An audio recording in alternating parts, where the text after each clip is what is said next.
Boa tarde a todos. Sejam bem-vindos à conferência de resultados da Brava Energia referentes ao quarto trimestre de 2025.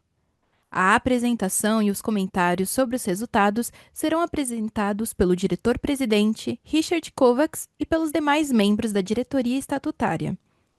Destacamos que a ferramenta de tradução simultânea está disponível na plataforma.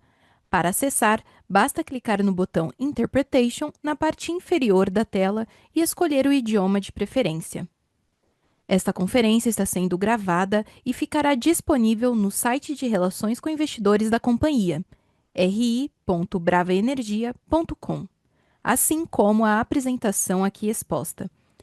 Informamos que todos os participantes estarão apenas ouvindo a conferência durante a apresentação e, em seguida, iniciaremos a sessão de perguntas e respostas quando mais instruções serão fornecidas. Antes de prosseguir, aproveitamos para reforçar que as declarações prospectivas têm como base as crenças e suposições da administração da Brava Energia e as informações atuais disponíveis para a companhia. Essas declarações podem envolver riscos e incertezas, tendo em vista que dizem respeito a eventos futuros e, portanto, dependem de circunstâncias que podem ou não ocorrer. Investidores, analistas e jornalistas devem levar em conta que eventos relacionados ao ambiente macroeconômico, aos segmentos e a outros fatores podem fazer com que os resultados sejam materialmente diferentes daqueles expressados nas respectivas declarações prospectivas. Daremos início à apresentação, passando a palavra ao Richard Kovacs. Por favor, Richard, pode prosseguir.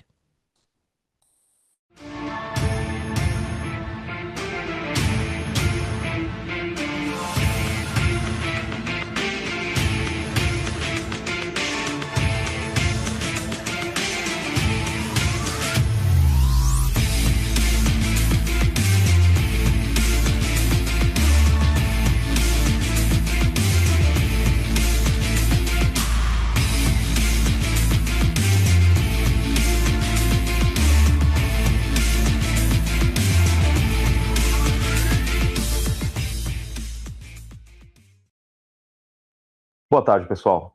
Gostaria de agradecer a presença de todos que estão acompanhando esse call de resultados.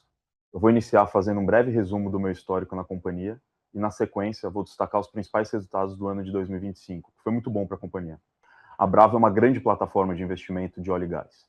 O fundo que eu represento construiu uma participação relevante na companhia no início de 2025, que me levou primeiro ao conselho de administração e depois à posição de chairman. Celebrei um acordo de acionistas que ajuda a construir um alinhamento necessário entre a liderança, os executivos e os acionistas da companhia. Após um ano do início dessa história, posso afirmar que a Brava está no caminho certo. Encerramos um ciclo de implementação de projetos e começamos um novo ciclo, focado agora na estabilização da produção, destravamento de valor através da gestão de portfólio, alocação de capital e resultados consistentes. Nessa transição, realizamos mudanças na liderança de forma gradual e coordenada, com o intuito de refletir esse novo momento e garantir o foco das metas na companhia. Eu, juntamente com os signatários do acordo de acionistas, compartilho da visão que temos oportunidade e potencial de sermos mais que bons operadores de ativos de óleo e gás. Podemos ser excelentes alocadores de capital em projetos no setor e temos o melhor veículo para isso. Tivemos em 2025 um ano transformacional. A Brava apresentou forte evolução em absolutamente todas as métricas do negócio, do ponto de vista operacional, de segurança, eficiência e financeiro. Renovamos nosso recorde de produção anual. Foram mais de 81 mil barris por dia de óleo equivalente, um aumento de 46% ano contra ano. A eficiência operacional em todo o nosso portfólio suportou recordes em todos os indicadores financeiros. A nossa receita superou 2 bilhões de dólares e registramos o menor nível de histórico de lifting cost da companhia. Esses marcos impulsionaram o nosso resultado e a expansão do EBITDA, que superou 800 milhões de dólares no ano, e foi fundamental para a forte redução do índice de alavancagem, que encerrou o ano próximo de 2 vezes EBITDA. 2026 marca o início de um novo ciclo para a Brava. Vamos focar no fortalecimento da cultura de segurança e do sentimento de dono do nosso time. Na Brava, todo barril conta. A indústria é cíclica e o foco da administração é garantir que a Brava esteja preparada para operar de forma rentável em ciclos de baixa e entregar fortes resultados em ciclos de alta do óleo. Iniciamos agora em janeiro um programa intenso de redução de custos e o nosso objetivo é tornar a companhia ainda mais eficiente. Nesse projeto, identificamos mais de R$ 100 milhões de savings em contratos existentes e seguiremos com foco na eficiência. No âmbito estratégico, divulgamos em meados de fevereiro a decisão arbitral que suportará a consolidação do resultado integral do campo de Papa-Terra, uma iniciativa que se junta a muitas outras focadas na gestão de portfólio da companhia. Reafirmo o compromisso de buscar de forma incansável uma companhia que opere de forma segura e eficiente para suportar o atingimento dos nossos principais objetivos: a redução da alavancagem, a redução do custo da dívida, gestão eficiente do portfólio e alocação de capital, além da geração de valor para os nossos acionistas e stakeholders. Antes de encerrar, destaco a relevância do projeto de Atlanta. Recebemos agora da UTC a maior premiação da indústria de óleo e gás. Isso demonstra alta capacidade técnica e de execução de projetos do nosso time. Esse é um feito histórico para uma empresa independente brasileira, confirmando que a Brava conta com o corpo técnico mais qualificado da indústria de óleo e gás nacional. Agora vou passar a palavra para os nossos diretores de operações, Travassos e Boeri, e aproveito para dar as boas-vindas ao nosso novo CFO, Luiz Carvalho, em seu primeiro call de resultados. Obrigado a todos. Obrigado, Richard. Boa tarde a todos. Obrigado pela presença de vocês e eu aproveito para registrar aqui os meus votos de boa sorte e sucesso ao Richard já nesse primeiro call de resultados. Eu vou fazer aqui alguns destaques da área offshore, mas antes disso eu vou me apropriar dessa imagem que está na tela para trazer uma fotografia dos resultados de produção da companhia. Essa imagem serve principalmente como uma fonte de consulta para aqueles que não acompanham tão de perto as nossas operações. Quando a gente olha à esquerda, a gente dá destaque aos nossos principais polos de produção, além da nossa infraestrutura no Rio Grande do Norte. E à direita, a imagem já ilustra bem o crescimento de produção que a companhia vem entregando de forma bastante consistente, especialmente na produção de petróleo, que representa um stake de 81% do que a gente produz. Quando nós olhamos a parte inferior da imagem, essas três torres coloridas trazem um detalhamento do crescimento anual de produção por ativo, onde a gente pode observar uma boa consistência na produção onshore, que o Boeri vai estar detalhando logo em seguida, e um crescimento bastante expressivo no segmento offshore, que foi causado pela entrada de BC10, aliás, que foi propiciado pela entrada de BC10 no portfólio da Brava, mas, sobretudo, pelo aumento da produção em Atlanta e também pelo aumento de produção e de eficiência em Papa-Terra. Esse crescimento de produção em 2025 representa um acréscimo de aproximadamente 46% em relação a 2024, e o atual recorde de produção da companhia, mesmo quando a gente compara com a produção somada das duas empresas que hoje são a Brava Energia. Falando um pouco da área offshore, dessa vez eu faço um destaque para Papa-Terra. Esse é um ativo que apresentou ao longo de 2025 não só um aumento de produção, em números absolutos, já que ele sai de uma produção média no primeiro trimestre de aproximadamente 14 mil barris por dia, para uma produção média de 19 nos trimestres subsequentes, isso sem adição de novos poços, e mais que isso, que vem apresentando uma eficiência operacional bastante consistente. A pequena queda que a gente pode ver aí no gráfico no último TRI de 25 é resultado de uma parada de produção programada, que, aliás, foi realizada com sucesso em novembro. Essa parada ela ocorreu em prazos inferiores ao custo e ao prazo programados. Bom, falando em custo, é importante destacar a expressiva redução do lifting cost durante 2025. Isso foi resultado não só do incremento de produção, que eu falei há pouco, mas também da redução dos custos operacionais, renegociação de contrato, devolução de equipamentos alugados, otimização das equipes, entre outras medidas. E a gente tem convicção que a gente vai reduzir ainda mais esse lifting cost, não só pelo aumento da produção, proveniente dos dois poços que a gente está em campanha agora, eu vou falar um pouquinho mais à frente, mas também de novas reduções de custos que já estão negociadas em contratos vigentes. Bom, passando agora para o próximo slide, eu passo a falar da nossa campanha integrada, Atlanta e Papa-Terra, 2 poços em cada ativo. Eu já lembro que essa campanha está totalmente contratada, portanto, sem qualquer risco de oscilação de valores ou de prazo por conta de qualquer fator geopolítico, só para deixar isso claro. Bom, a sonda que a gente vai utilizar é a Lone Star, ela já se encontra a caminho da locação, depois de ter finalizado a etapa de preparação e carregamento aqui na Baía de Guanabara, ela já foi inspecionada pelos órgãos de controle, incluindo o IBAMA, também já apresentou todas as evidências para anuência junto ao órgão ambiental, portanto, a gente não espera nenhuma intercorrência e planejamos iniciar essa perfuração em Papa-Terra, ou seja, broca no fundo, agora na segunda quinzena de março, conforme previsto no nosso planejamento. A imagem traz aí um timeline dos principais eventos previstos. Nós estimamos que os poços tenham um potencial de produção, portanto, eu não estou adiantando aqui qualquer previsão de produção, mas sim um potencial, com todas as incertezas que esse tipo de desenvolvimento da produção ele pode trazer, né? Em valores entre 10 e 13 mil barris de petróleo por dia em Papa-Terra e entre 15 e 20 em Atlanta, considerando o work interest de 100% da Brava. Bom, nesse slide eu falo um pouquinho do prêmio da UTC, mas eu acho que antes de falar da relevância desse prêmio para nós, eu gostaria de destacar o que ele representa para qualquer empresa de óleo e gás. Receber o prêmio da UTC, que, aliás, se consolida como o principal fórum global para o desenvolvimento tecnológico e estratégico da indústria de óleo e gás offshore, ele representa um importante selo de excelência e de capacidade na implementação de projetos de alta complexidade. Esse prêmio ele é recorrentemente comparado ao Oscar da indústria de óleo e gás. Para nós da Brava, que somos a primeira empresa independente fora dos Estados Unidos a ganhar esse prêmio, além disso, somos também a primeira empresa brasileira independente a desenvolver um projeto em águas profundas desde a sua concepção até uma produção eficiente e segura, que está acontecendo, e que, aliás, foi entregue no prazo e no custo previstos. Essa é a prova cabal da nossa capacidade de desenvolver projetos e de operar ativos complexos, de estabelecermos parcerias com os mais diversos players em diferentes níveis da indústria.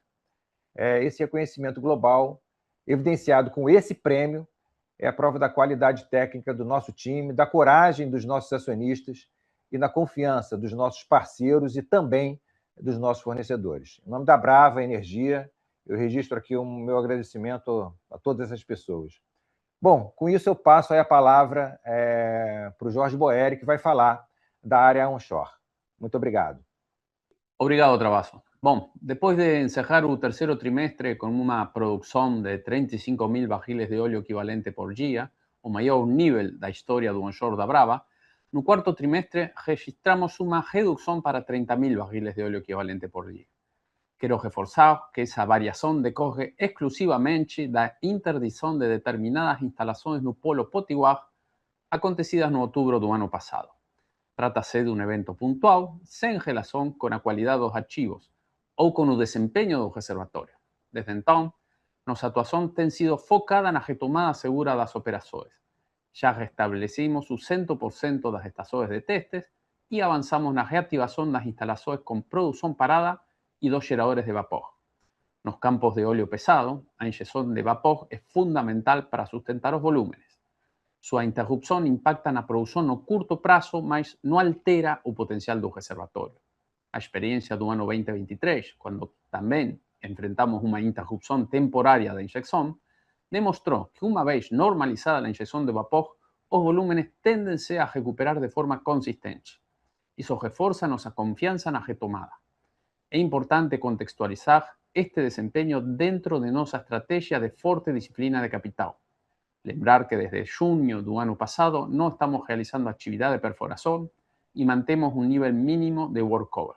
Isso reduz de forma relevante nosso CAPEX e amplia a geração de caixa no curto prazo. Manter a produção em um cenário de investimento reduzido é algo que conseguimos até a interdição e demonstra a robustez de nossos ativos e a eficiência de nossa gestão de reservatório. Portanto, estamos diante de um impacto coyuntural sobre volúmenes en cuanto mantemos una estrategia estructural de disciplina financiera y eficiencia operacional. Pasando ao próximo slide, gostaria de destacar un vector estructural de creación de valor, a implantación de nosso COI, Centro de Operações Integradas, tanto no Rio Grande do Norte como na Bahia. No Rio Grande do Norte estamos migrando de 21 salas de control distribuidas en un campo para una única sala centralizada, integrando la supervisión operacional y a coordinación logística. Y estamos comenzando los primeros voos con drones. Ese movimiento trae ganhos claros de escala y eficiencia, con foco en reducción de costos operacionales, reducción de tiempos de respuesta, disminución de pérdidas de producción, optimización na utilización de los recursos contratados y aumento de seguridad de nuestras operaciones. Na Bahía, avanzamos con la consolidación de una única sala de operaciones en una sala unificada y la implantación de los voos con drones, que ya presentan reducción relevante en los tiempos de respuesta y aumento de productividad. Esas iniciativas son estructurales y deben generar ganhos recorrentes de eficiencia. Falando brevemente do downstream, nuestro archivo industrial también pasa por una fase importante de fortalecimiento operacional. Estamos finalizando la construcción de un tanque con capacidad de 35.000 metros cúbicos, ampliando nuestra flexibilidad de logística y reduciendo la exposición a eventuales atrasos en la llegada de navíos. También estamos construyendo una cuarta unidad de tratamiento de óleo, aumentando la confiabilidad del sistema. Y desde el 1 de janeiro ya operamos una estación de descarga para caminhões bitrem, elevando también la eficiencia de nuestro transporte rodoviario. En resumo, mesmo diante un impacto operacional puntual, seguimos combinando disciplina de capital, generación de caixa e iniciativas estructurales de eficiencia, posicionando onshore para retomar un crecimiento con mayor alavancaje operacional cuando el ciclo de investimento fue reactivado. Con isso, passo a palavra a nosso CFO, Luiz Carvalho. Obrigado, Boeri. Bem, agora vou passar pelos highlights financeiros do ano de 2025 e do quarto trimestre de 2025. Acho que é importante salientar nesse slide que, apesar de um cenário macro mais adverso, a companhia conseguiu apresentar crescimento de receita, mesmo com um Brent médio 14% menor no ano passado, a gente entregou um crescimento de receita superior a 15% ano contra ano. Esse resultado reflete um forte crescimento operacional, com produção aumentando 46% no ano de 2025. E isso é uma consequência do offshore, representando a maior parte da geração de receita, consolidando a estratégia da companhia. Passando para o slide do EBITDA, acho que o que é importante salientar aqui é que houve uma expansão de margem e de geração de caixa ao longo do ano de 2025. A companhia entregou um EBITDA recorde de 806 milhões de dólares e um crescimento de 21% ano contra ano. A margem EBITDA expandiu para cerca de 39%, refletindo os ganhos de eficiência operacional. Após a implementação da fase 1 de Atlanta, todos os segmentos passaram a gerar caixa positivo. Tanto o onshore quanto o offshore apresentaram melhorias do ponto de vista de rentabilidade ao longo do ano passado. Indo para o slide do lifting cost, o que é importante salientar aqui é a forte redução de custos que a gente viu ao longo de 2025. O lifting cost caiu para o menor nível histórico da companhia, cerca de $15, e sem afretamento. No offshore, a redução foi de aproximadamente 16% ano contra ano, muito impulsionada por maior produção e mais eficiência. Com a campanha de perfuração prevista, ainda temos espaço adicional para a redução dos custos unitários ao longo do ano de 2026. Indo para o slide do CAPEX, a mensagem central aqui é a disciplina de capital da companhia. 2024 marcou um ano de investimento intenso por conta do projeto de Atlanta, enquanto 2025 marcou o quinto trimestre consecutivo de redução de CAPEX após essa fase. O CAPEX offshore caiu cerca de 60% ano contra ano após a conclusão da implementação de Atlanta. No onshore, a redução de investimentos refletiu a otimização das sondas e maior eficiência operacional em quase todos os campos.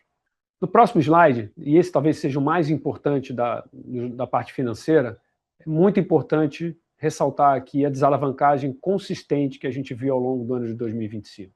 A gente encerrou o ano com mais de $1 bilhão em caixa, que reforça a liquidez da companhia.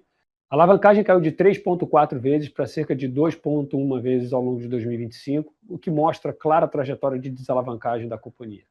A gestão ativa do passivo também permitiu reduzir o custo médio da dívida, que continua sendo um grande foco da diretoria, e vemos espaço para reduções adicionais ao longo dos próximos anos. Próximo slide, vale a pena reforçar a geração de caixa consistente da companhia. O trimestre entregou mais um período com fluxo de caixa livre positivo. A geração de caixa operacional foi suficiente para financiar o CAPEX, hedge e outras operações financeiras, basicamente combinando uma liquidez robusta com geração de caixa, mantendo uma estrutura de capital sólida. Bem, indo para o slide de hedge, a mensagem principal aqui é a proteção da geração de caixa da companhia. A nossa estratégia de hedge busca proteger o downside enquanto preserva a participação no upside do petróleo. A gente vem utilizando uma combinação de collars, puts e NDFs, que mantém a flexibilidade financeira com contratos que não prevêem chamada de margem. O objetivo aqui é garantir a previsibilidade de caixa sem comprometer o upside ao Brent. É importante dizer que, em relação aos fretes, conseguimos travar algumas cargas antes desse spike recente. Já em relação aos cracks, não havíamos realizado proteções, mas agora, com um cenário mais positivo, a gente vem sendo bastante ativo nesse tipo de contrato. Quando a gente considera todas essas variáveis juntas, a gente observa um netback bastante positivo para a companhia, olhando o segundo trimestre para frente. Bem, indo para o último slide, quando a gente olha para trás, vale a pena destacar a geração de valor desde o merge que resultou na criação da companhia. Em 2024, a nossa produção era em torno de 55 mil barris, nosso EBITDA de 660 milhões, nosso lifting cost acima de $17 e a nossa alavancagem acima de 3 vezes. Para 2025, a nossa produção cresceu para 80 mil barris, nosso EBITDA subiu para 800 milhões de dólares, nosso lifting caiu para $15 por barril e a nossa alavancagem bateu quase 2 vezes. Nesse sentido, vale a pena destacar que em 26 a gente criou um programa de redução de custos e gestão de contratos que a gente vem chamando de Brava Eficiente.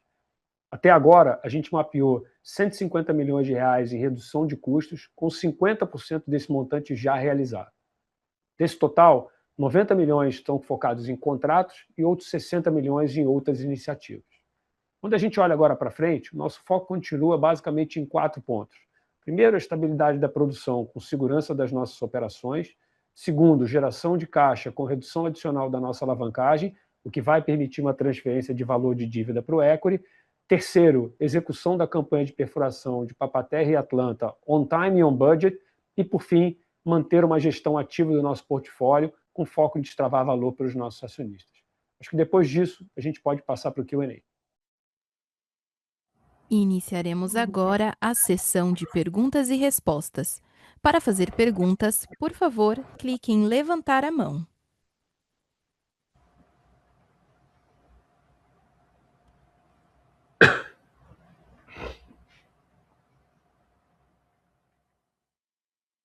Por favor, aguardem enquanto coletamos as perguntas.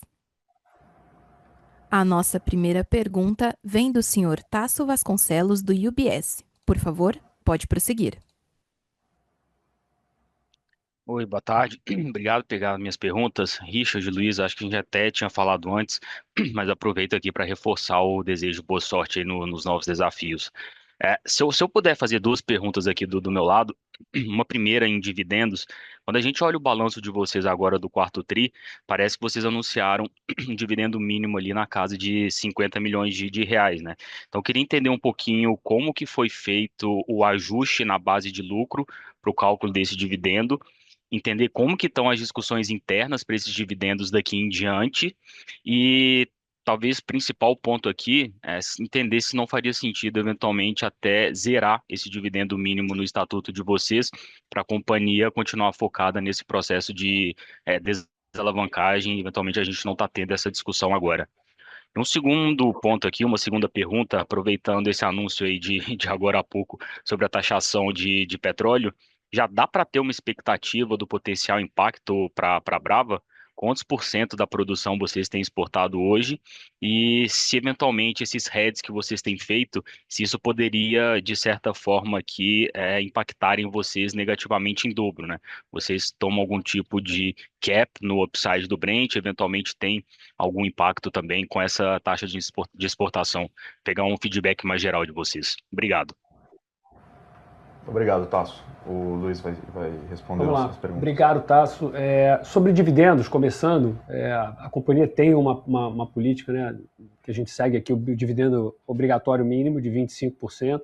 Houve uma discussão de, eventualmente, usar uma parcela do que era o lucro não caixa, vamos dizer assim, mas a gente entendeu que, dado o que está previsto como dividendo obrigatório mínimo, faria sentido, principalmente sem comprometer a nossa liquidez.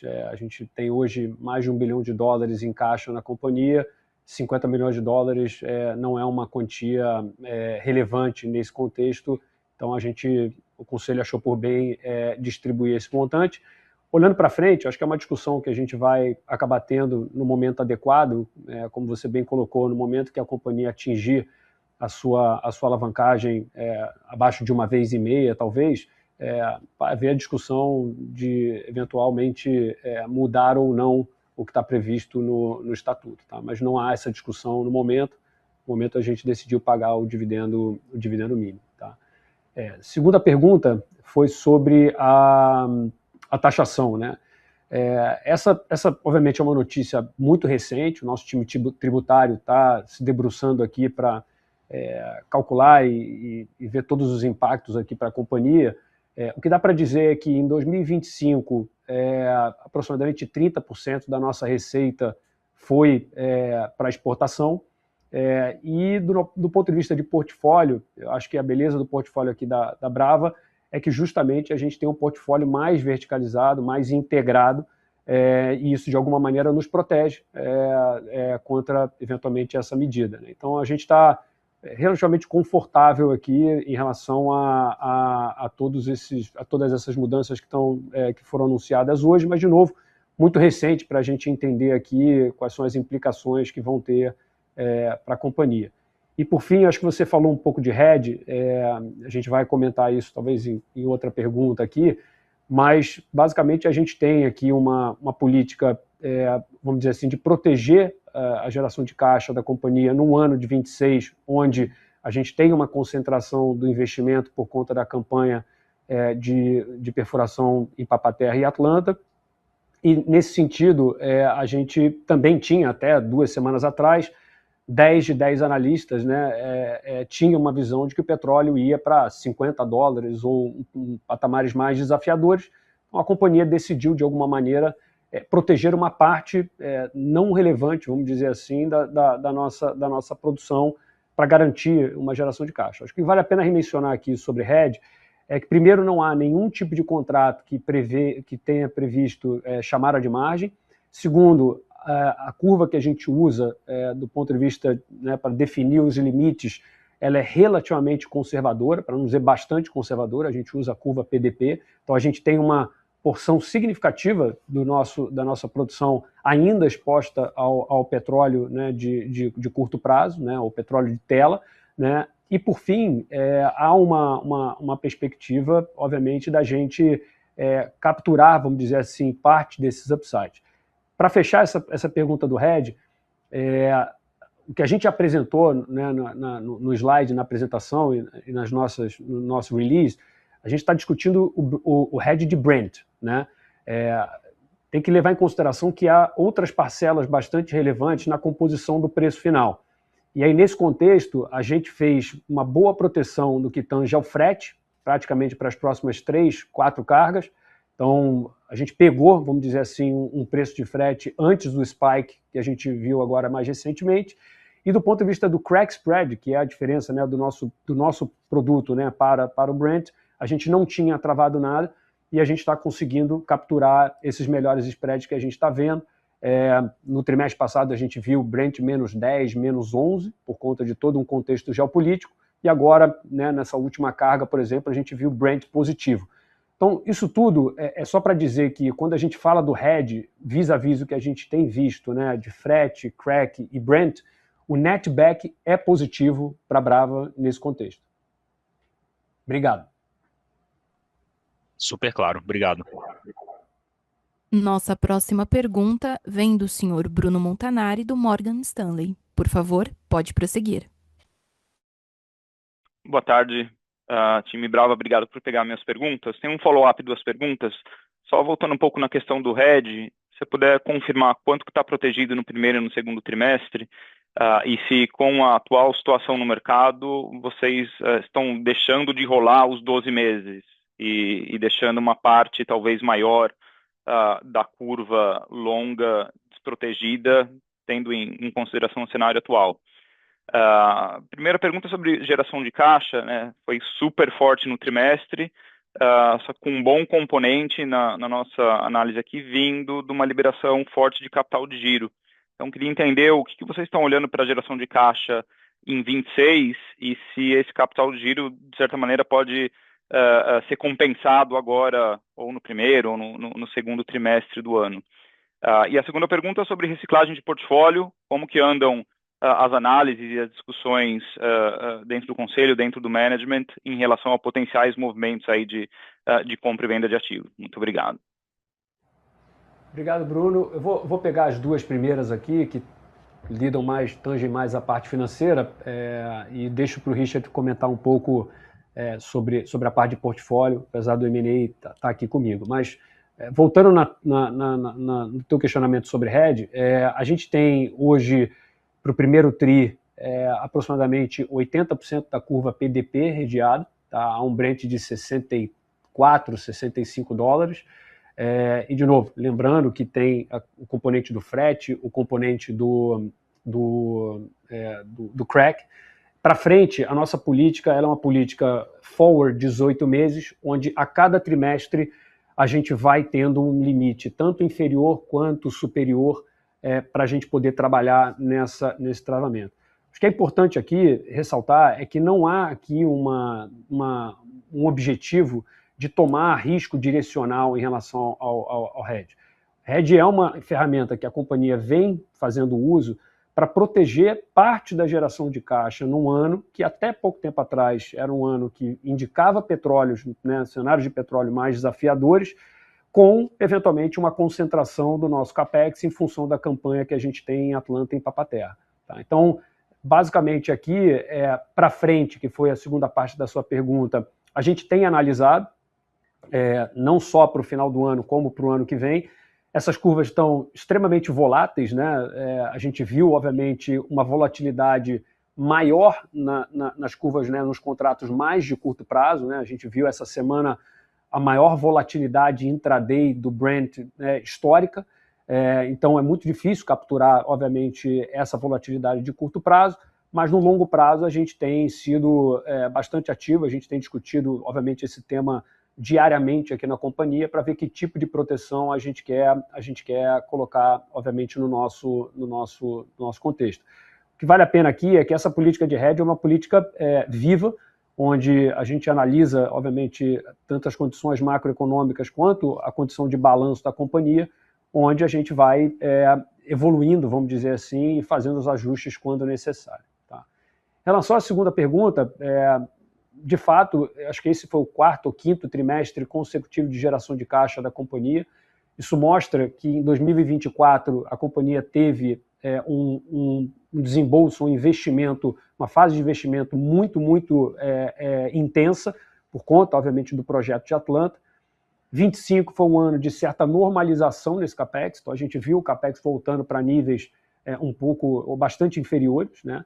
26 é o ano do que a gente está investindo para crescer com esses 4 poços, que o Travassos bem colocou no slide dele. Então a gente tem aqui um ano onde há uma concentração do investimento para capturar um crescimento orgânico ao final de 26, início de 27. Né? E, eventualmente, a partir de 27, não há nenhum projeto hoje que tenha uma definição de um FID ou novos investimentos, então a tendência é que a gente trabalhe com o CAPEX abaixo, eventualmente, do que a gente está vendo em 2026. Em relação à geração de caixa, obviamente vai depender muito do cenário de petróleo. A gente, obviamente, está vendo aqui uma volatilidade muito grande, mas a companhia, acho que a mensagem central aqui é que nós queremos estar preparados para conviver com um petróleo de $50 sem precisar queimar caixa. Tá? E é essa direção na redução da dívida, na redução do custo de dívida, na eficiência que a gente vem buscando.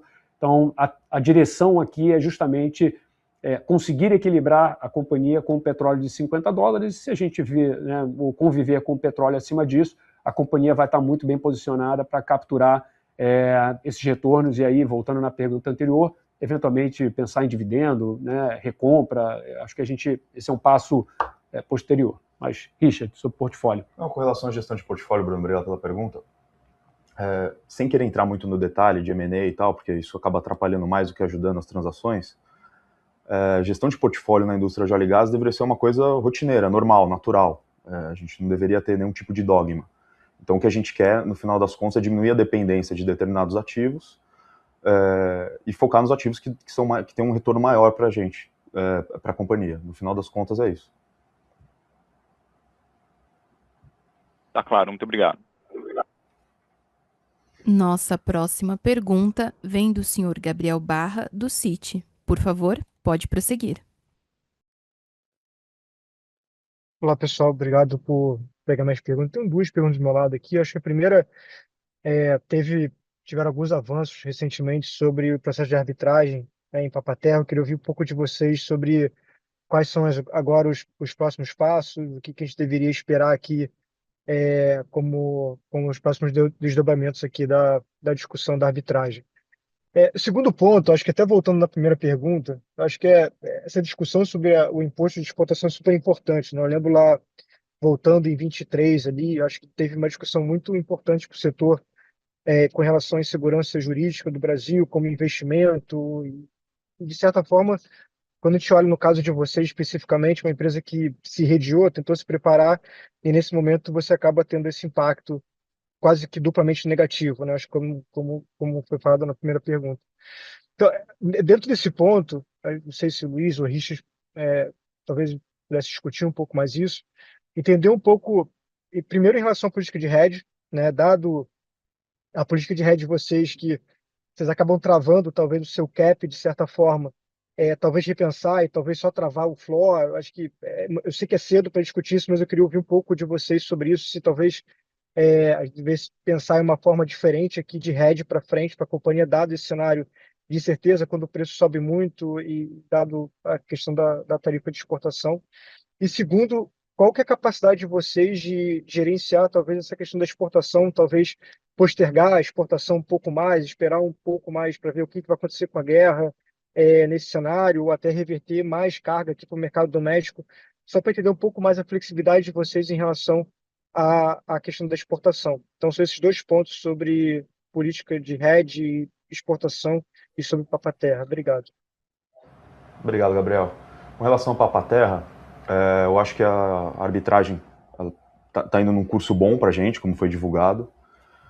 Então, em breve, a gente, obviamente, o time está analisando, mas a gente espera poder consolidar o resultado. A gente tem que esperar a decisão final, enfim. Com relação à política de hedge que o Luiz já comentou, se a gente lembrar, né, no começo do ano, final do ano passado, era petróleo a $50. E a gente tem uma campanha de CAPEX super intensiva esse ano. No final do dia, a gente está aumentando, né, a produção para o ano que vem. Então, é um momento de investimento da companhia. O que a gente queria preservar era a liquidez e a previsibilidade de caixa, porque para poder fazer frente a todos os nossos compromissos. Obviamente, a gente ainda tem upside com relação a esse cenário de óleo. O netback, como o Luiz também comentou, é positivo, então não é que a gente está capeado. E com relação à tributação, é um pouco cedo para a gente falar. Mas o Luiz também comentou que no ano passado, 30% do nosso resultado veio de exportação. Então, sob esse ponto de vista, a gente está um pouco menos exposto do que outras companhias. Se eu puder fazer só um comentário, eu acho que na discussão que a gente tem com os acionistas, o que a gente não queria era terminar o ano de 25 com uma alavancagem próxima de 2 vezes, né, que é o nível mais baixo que a companhia atingiu, e chegar ao final de 26 tendo que discutir uma alavancagem acima de 2,5 vezes, 3 vezes. Né? O cenário até 2, 3 semanas atrás era consensual de um petróleo a $50, né, de um petróleo, de um cenário mais desafiador, o que nada garante que eventualmente esse cenário não possa vir em algum momento. Então, nesse contexto, como eu falei na pergunta anterior, a gente vem preparando a companhia para poder conviver com o cenário de petróleo de $50. Tá?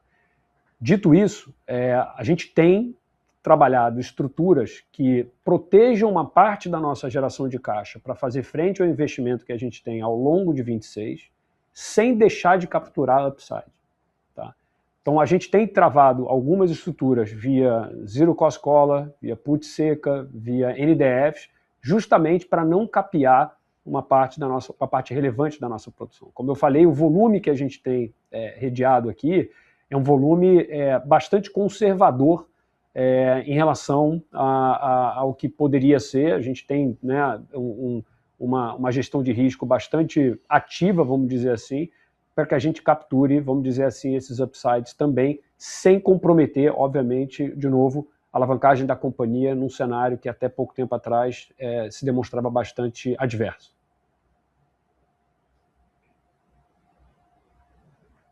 Ótimo, pessoal. Só a questão da exportação, tem alguma forma de talvez trazer essa exportação para um nível inferior do que vocês têm hoje, ou não tem muita flexibilidade? Desculpa, Vamos lá. só voltar no... Do lado da exportação, então, basicamente, os produtos que são exportados aqui vêm de Atlanta e Parque das Conchas, BC10, né? Existem alguns contratos de curtíssimo prazo, que a gente tem que cumprir determinadas cargas, mas sim, é um cenário que a gente vai poder eventualmente avaliar. De novo, está tudo muito cedo, né? Há poucas horas da publicação, vamos dizer assim, da resolução, mas a gente vai avaliar eventualmente a capacidade de eventualmente direcionar essas cargas para o mercado doméstico. Mas, novamente, eu acho que você falou do impacto duplo, né, do hedge e do imposto. Justamente o portfólio da Brava, na nossa opinião, apresenta um grau de defensividade contra eventualmente essa medida, dado que a gente é mais integrado, mais verticalizado. Tem os produtos aqui de diesel, jet fuel. Então, de uma maneira ou de outra, de novo, não só pelo volume que é exportado, que não né, na sua totalidade, quanto, eventualmente, essa verticalização que a gente tem por conta, né, do downstream, de alguma maneira, deixa a gente mais protegido do que, eventualmente, peer plays de upstream. Super claro, Luiz. Obrigado. Obrigado, Richard. Nossa próxima pergunta vem do senhor Bruno Amorim, do Goldman Sachs. Por favor, pode prosseguir. Boa tarde a todos, obrigado por pegarem minhas perguntas. A primeira é um follow-up nos comentários que vocês fizeram sobre a campanha de perfuração. Ajuda bastante ter esse panorama, e aí o follow-up em cima disso na medida do possível, tentar entender de vocês o que vocês esperam de declínio em Papa-Terra e Atlanta ex essas perfurações, mas para a gente tentar entender o que é o crescimento net, né, daqui para o começo do ano que vem, quando os novos postos estiverem em operação, e também, se vocês puderem lembrar a gente o que é ballpark, expectativa de CAPEX para esse ano como um todo para a empresa, ajudaria bastante. Obrigado. Bom, vou pegar essa pergunta aqui, Bruno. Bom, começando a falar sobre a campanha de perfuração, né? Ela tá absolutamente em linha com o que a gente planejou, com o que a gente programou. Nessa madrugada, né, a sonda saiu aqui da Baía de Guanabara, ela passou um tempo aqui em preparação, carregando alguns materiais, atendendo alguns requisitos do órgão ambiental, e ela está, nesse momento, chegando lá em Papa-Terra. A gente ainda tem um tempo de preparação da sonda, e a gente espera agora, na segunda quinzena de março, começar efetivamente a perfuração em Papa-Terra. Eu destaquei na minha apresentação, lembrando que os contratos já estão assinados, os equipamentos já estão comprados, já estão adquiridos, então a gente não tem nenhuma expectativa de qualquer impacto por conta das condições geopolíticas que a gente tem observado. Então a campanha está bem, está tudo muito bem. Bom, falando um pouquinho de declínio, né, tanto em Papa-Terra como em Atlanta, lembrando um conceito que a gente sempre fala, que a gente sempre traz, né, um campo de óleo pesado ele tem um comportamento bem típico ali no que diz respeito a um declínio, com um declínio começando ali na faixa de 20%, às vezes mais acentuado que esse, e depois até ele chegar ali uma assintótica, ele tem uma perenidade numa taxa de declínio bem mais baixa que essa, né? Atlanta e Papa-Terra, eles estão em momentos diferentes, né? Papa-Terra, a gente tem aí hoje já tem uma faixa de declínio que começa nessa assintótica, uma faixa aí já inferior a 20%, mais próxima ali dos 15%, hoje a taxa de declínio de Papa-Terra. E Atlanta, ele está num momento diferente, ainda num momento em que a gente tem um declínio mais expressivo, mas lembrando que a gente opera em Atlanta através de 3 sistemas diferentes, de 3 bombas, né? Com 3 poços em status diferentes também. A gente tem uma bomba operando os poços 6 e 7, né, que foram os últimos poços, foram os primeiros poços que a gente implementou. A gente tem 4 e 5 e a gente tem o 2 e 3, que eram poços que já operavam lá no sistema antecipado, lá no Petrojal. Esses poços, a gente hoje tem ali um BSW de aproximadamente 60%, assim como os poços 4 e 5 também 60%, e os poços 6 e 7 em 20%.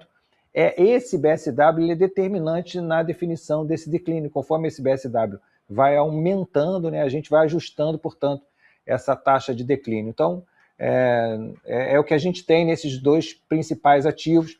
a gente faz esse acompanhamento muito próximo, e aí eles estão bem aderentes com o que a gente planejou, com o que a gente previu nos nossos modelos, tanto Papa-Terra como também Atlanta. Obrigado, Trava. Você pode só relembrar a gente, acho que você fez um comentário, né, de qual que era a produção potencial dos poços novos. Você pode só esclarecer se você estava falando números por poço ou para o conjunto de poços, por favor? Isso, perfeito. Estava falando do conjunto de poços, né? Lembrando, né, que a gente está falando em potencial, né?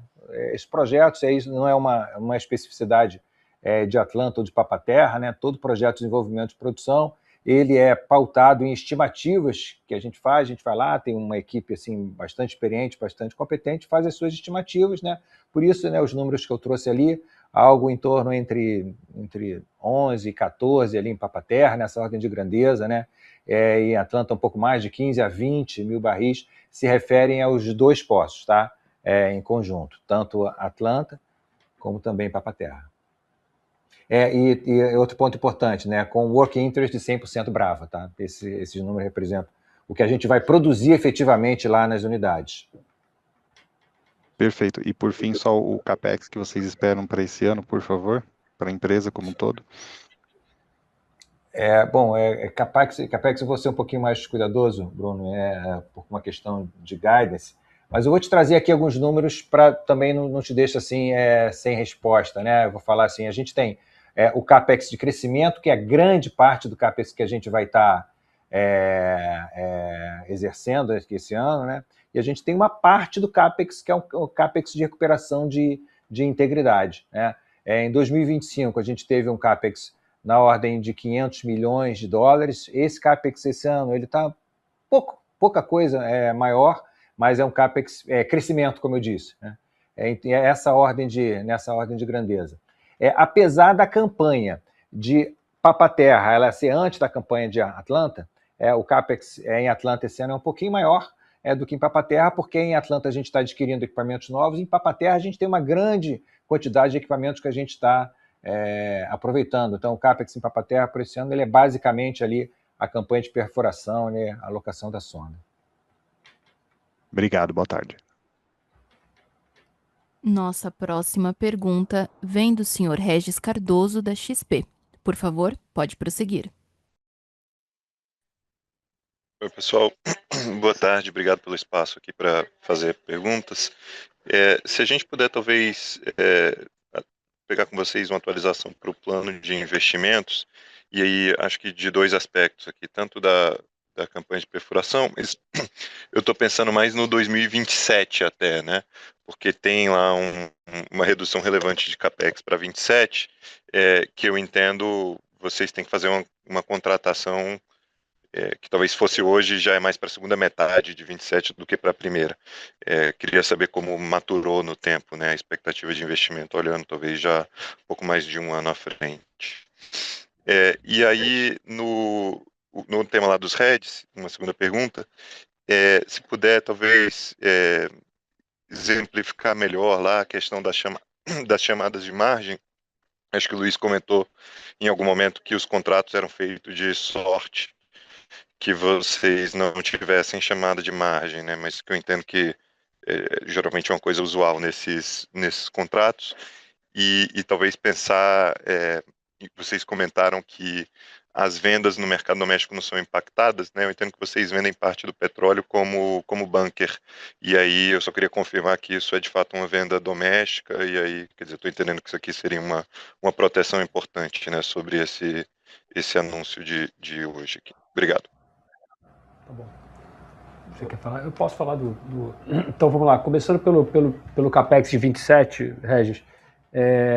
Basicamente, a gente não tem, tirando a campanha, né, dos 4 poços, né, a campanha de Papa-Terra e depois de Atlanta, não tem nenhum projeto com FID, não tem absolutamente nenhuma nova perfuração. Então, a tendência, como você bem colocou, né, 24 veio, como eu mencionei, um CAPEX bastante intenso por conta do programa de Atlanta, né, do projeto de Atlanta. 25 a gente viu uma normalização, 26 a gente sobe um pouco, né, como o Travassos bem colocou, em função dessa campanha de crescimento que a gente está colocando. São 4 poços que vão fazer com que a nossa produção, né, atinja patamares superiores, além de offsetar, obviamente, o declínio. E 27 a gente deveria voltar, no momento que a gente está aqui, mais para próximos dos níveis de manutenção da companhia. De novo, tem uma parte do CAPEX da campanha de perfuração que ainda escorrega para 27 em função da perfuração dos poços, mas a gente deveria ver uma redução no CAPEX para 27. De novo, não tem nada contratado para novos projetos. Em relação aos contratos, é isso mesmo, do RED, os contratos são clean, então não tem nenhum tipo de previsão de chamada de margem. A gente tem um cuidado muito grande aqui em basicamente 2 coisas nessa estratégia de RED, que é, não ter absolutamente nenhuma chance da gente ficar overhead, e segundo, a gente não ter contratos que prevejam, que tem alguma previsão de chamada de margem. Tá? Então, em relação a isso, a gente está bastante tranquilo. Em relação ao bunker, o bunker ainda não está incluído na MP. A gente, pelo menos essa é a visão inicial aqui do nosso time tributário, mas a gente ainda está, obviamente, estudando um pouco, como eu falei, a resolução acabou saindo há poucas horas atrás, então a gente ainda está verificando se de fato o bunker não se aplica, que é o nosso entendimento inicial. Perfeito, obrigado.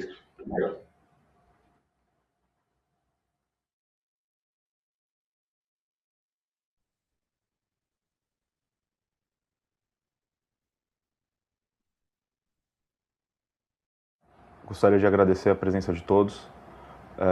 Eu acho que ficou claro aqui que a gente tem muito a fazer aqui na companhia, tornar a companhia mais eficiente, melhorar o resultado para o acionista e desalavancar. Acho que a gente está no caminho certo e vamos perseguir isso de maneira exaustiva. Muito obrigado.